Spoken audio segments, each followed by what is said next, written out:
ఏకంగా దానికి విజయోత్సవాల పేరుతో బలవంతపు విజయోత్సవాలు కూడా చేసేసినాము అని చెప్పి కూడా చెప్పే గోబల్స్ ప్రచారం నిజంగా ఏ స్థాయిలో వీళ్ళది ఉంది అని చెప్పడానికి ఇది ఒక నిదర్శనం.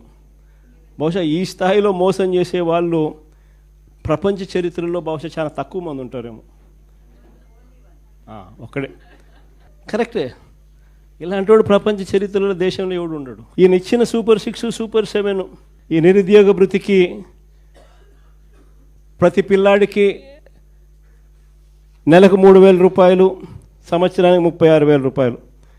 ఈ మాదిరిగా బాండ్లు ఇచ్చినారు, ప్రతి ఇంటికి బాండ్లు పంపించినారు. జూన్ 2024 నుంచి ఈ మొత్తం మీ అకౌంట్లో జమ చేయబడుతుంది అని చెప్పి చెప్తారు.